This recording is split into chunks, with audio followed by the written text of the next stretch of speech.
So their vision for, let's say, a place like, Zurich, Bern, Geneva, Davos is to have citywide drone detection.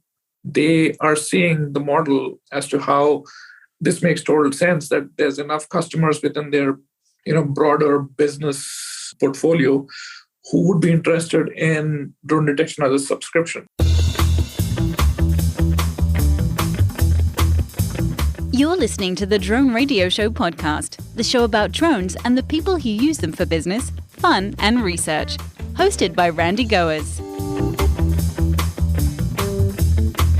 Hello, everyone. This is Randy Goers, and welcome to the Drone Radio Show podcast, episode 347. Is there a way that we can protect whole cities from drone incursions? Today's guest is working on a solution. He goes by the initials AD, and he's CEO of Dedrone, a world leader in protecting organizations from malicious drones by securing the airspace using advanced hardware and software technology. Today's security requires a layered approach that keeps up with the evolution of drone technology. Dedrone sensors, software, and communication technology detects, classifies, and protects against drone threats, including localizing the drone. Their passive and active countermeasures can be triggered, tailoring the defense mechanism to the severity of the threat. The company works with smart city customers, as well as those across public safety, critical infrastructure, governments, correctional facilities, and enterprises to protect against unwanted drones. As CEO of Dedrone, AD oversees the company's global growth and continues to build on its reputation as the market leader in smart airspace security. He brings a deep understanding of regulatory environment, industry dynamics, and AI machine learning technology to his role at Dedrone. His career includes working with companies leading the frontier technology world of IoT, semiconductors, and next-gen security platforms. Prior to Dedrone, AD served as a senior member of the Technology Investment Banking Group at Centerview Partners. He has also held strategic finance and investment roles at Credit Suisse and Procter & Gamble. In this episode of the Drone Radio Show, AD talks about Dedrone's detection solutions, their innovative partnership with Swisscom Broadcast to protect clients from drone incursions, and how this technology could, in the future, act as a shield to protect cities. But before we hear from AD, I want to thank those of you who are supporting my funding campaign. Whether it's $1, $100, or much more, you can help defray the cost of production and keep the podcast going and growing. Go to droneradioshow.com/donate. And by the way, if you have a great story on the use of drones that you'd like to share in a podcast, contact me at randy@droneradioshow.com. So let's learn how current drone detection technology could protect cities of the future with AD of Dedrone. Let's pick up the interview where I asked AD to introduce himself. My name is Aditya Devarakonda. I go by AD for my business associates. In general, I run Dedrone. I'm the CEO of the company. I'm a long-time technology enthusiast, entrepreneur.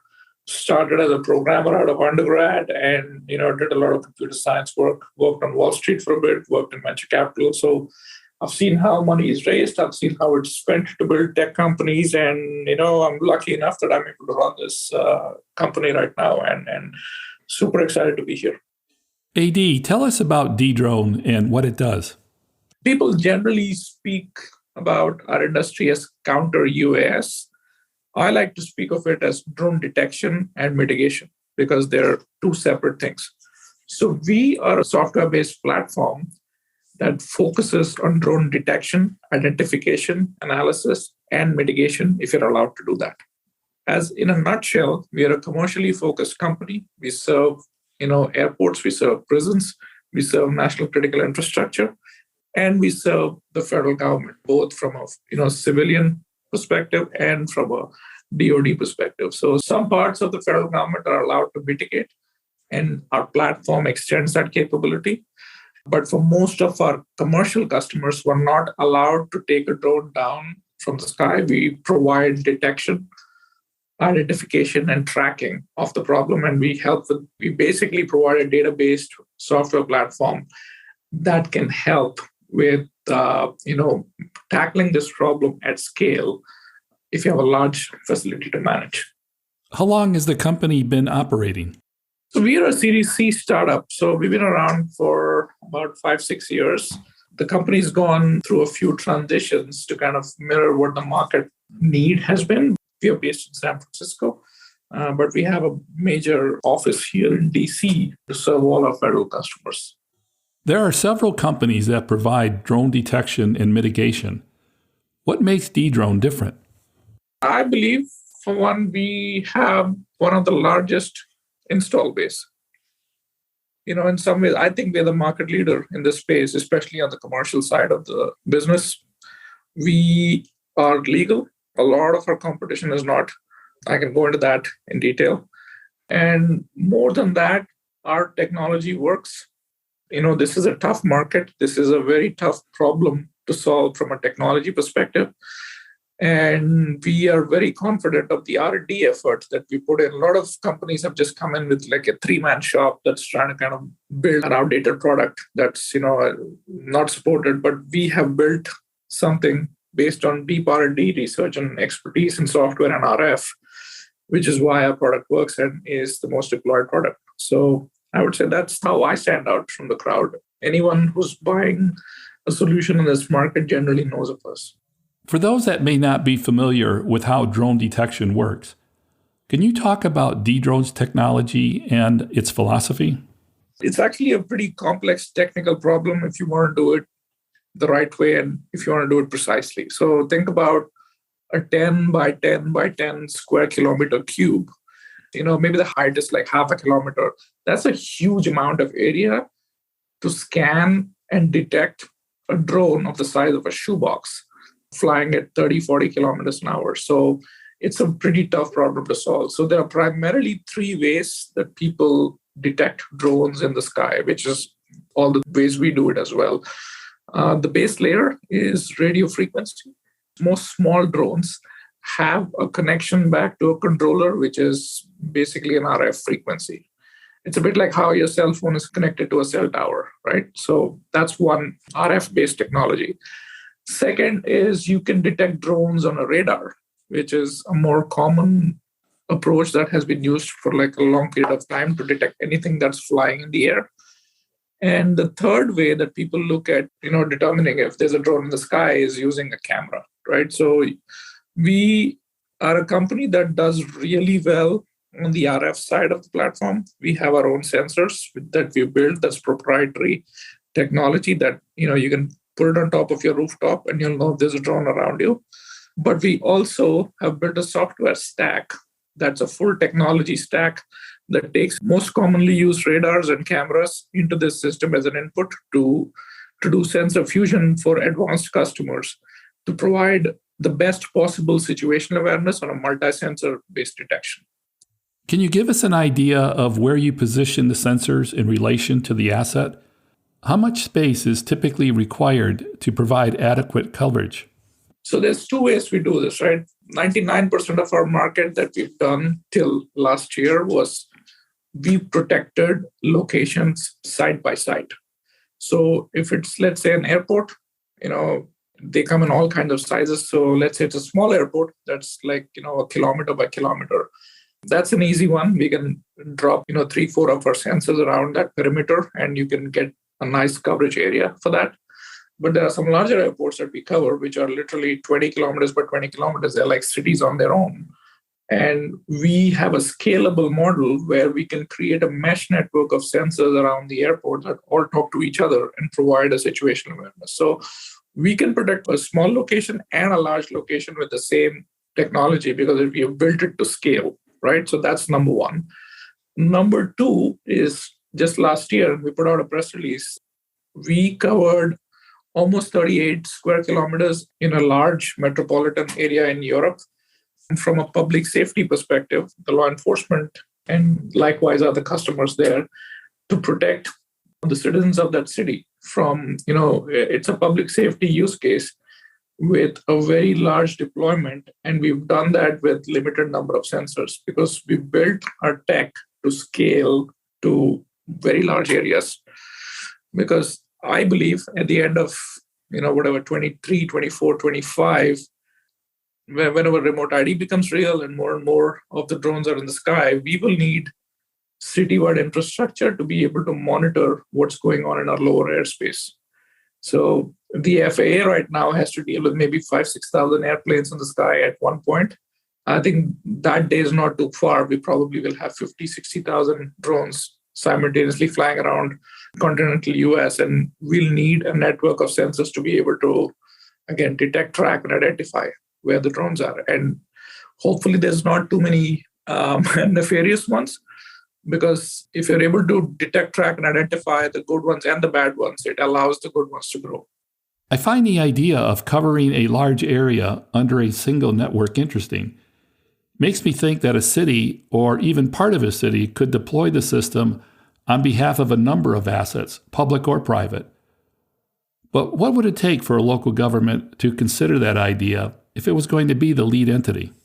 We are exploring this conversation right now with entities in continental US and in Europe, because people are worried. People are worried that we are one large public safety event away from, drones getting a bad name in some ways, because what drones do very well is get into places where human beings don't want to get into themselves. So the whole security and public safety market has gone from 2D to 3D. We are used to kind of guarding doors and stadium entry points, but with a drone, you can just enter any location like that without a problem.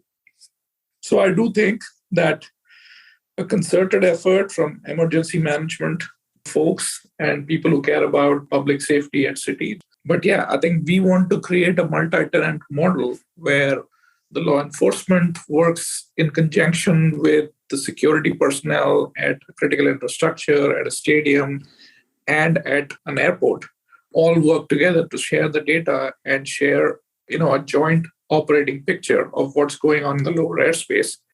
And that's how we'll spread the cost around to be able to make this affordable in the initial go-around for cities. There have been some articles on how 5G antennas located near runways might disrupt airport communications. What about 5G antennas located near RF sensors? Any similar issues? I won't speak for others, but we are a passive RF detection system, which means we are listening. We're not emitting any RF anywhere. So that's like our key strength.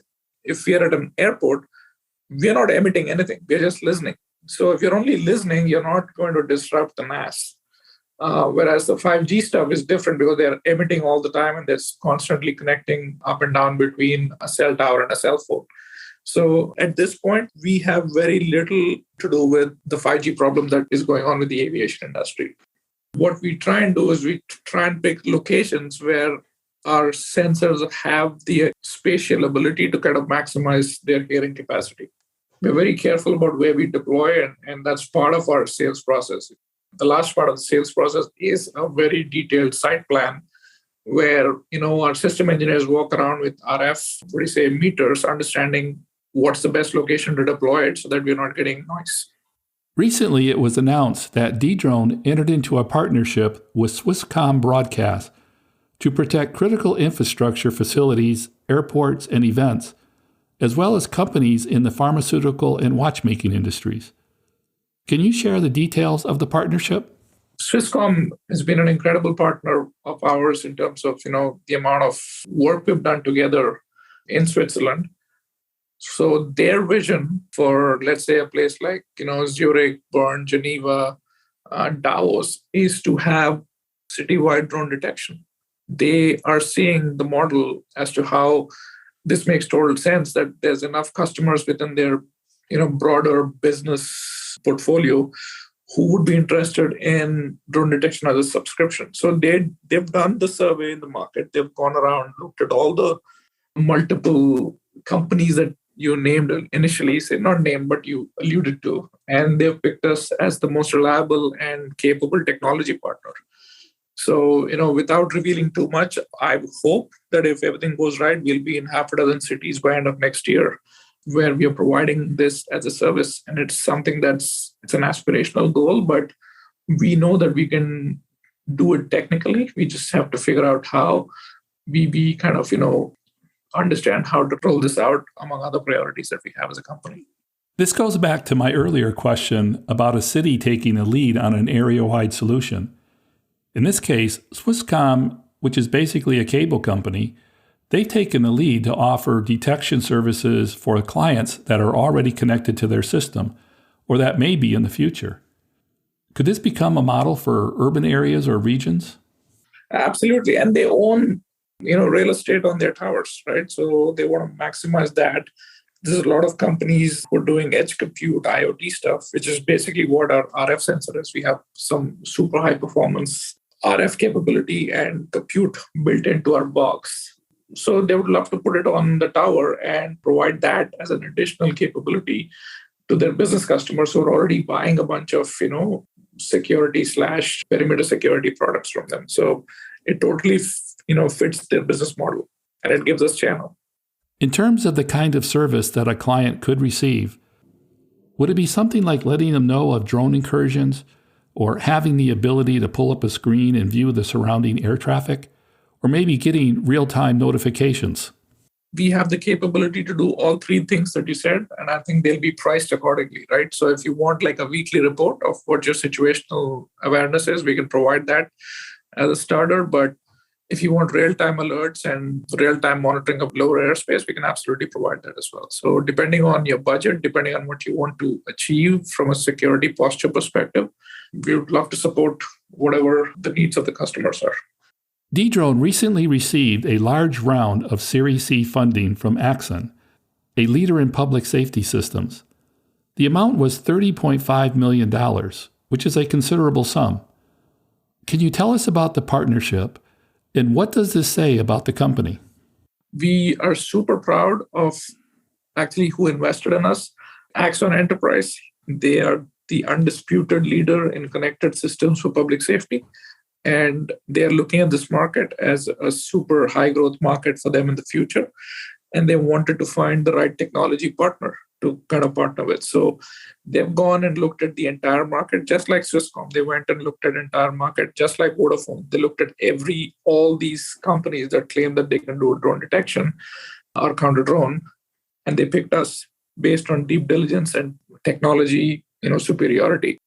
This round of funding is a ringing endorsement of our capabilities and the team.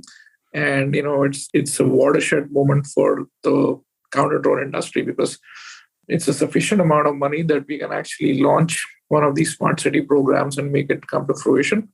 I think as remote ID rolls out and, beyond visual line of sight and operations over people kind of legislation comes about, we think that the good drones in the sky hopefully increases over the next few years. But the bad drones are already here. If someone wants to do something wrong from a security perspective, that use case is already here, and that's what we are solving. So we have a market today where we protect people's lives, we protect information and protect assets, and we align very well with the public safety mission of Axon. So super proud that we got picked as the right people to partner with them, and we want to go kill it in this market. Now that you've received the funding, what are the next steps? We want to kind of invest in R&D. I think this is a very hard problem to solve at scale and do it in a way that you don't have, false positives, right? That's the biggest problem. If you ask anyone who's deployed a drone detection system, they'll be like, oh, they keep saying there's a drone, but it's just a bird or, an airplane. So we have to invest in AI, ML. That's the number one thing as a company we are building out as a capability, which we already have, which kind of helps you reduce the signal to noise, if you will. Basically take out the signal from the noise. So our false detection rate are very, very low. And we want to be able to do that and continue to do that at scale for large regions. So it's a technical capability issue. that most companies in this space do not have. And we want to kind of double down on that as our strength. So, a lot of investment in deep tech, understanding how RF works, understanding how, radar signals work, and understanding how computer vision works on camera, and marrying these three capabilities through a sensor fusion platform that is the absolute best in the market for commercial drone detection.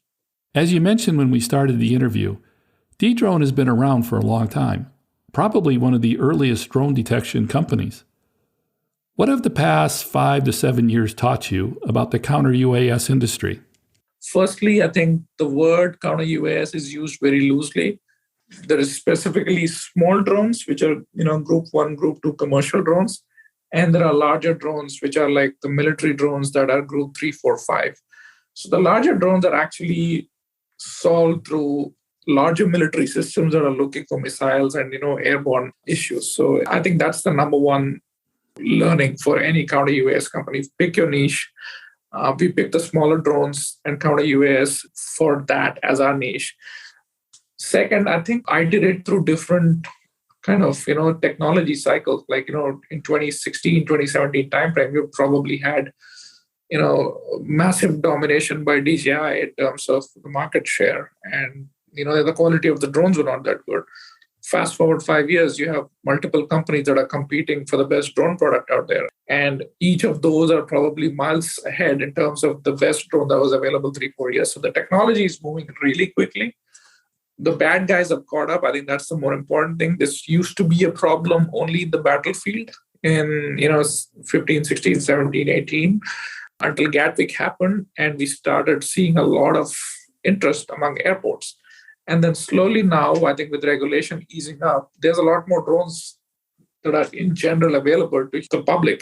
Millions of drones that can be used for the wrong use. And I think there's a growing awareness that this is a public safety risk that we are all living with very uncomfortably. So I think the awareness for commercial drone detection and mitigation in the sense of at least having situational awareness, having security conouts in place is absolutely paramount. And I think that's what has evolved over time. And we've kept up with the market.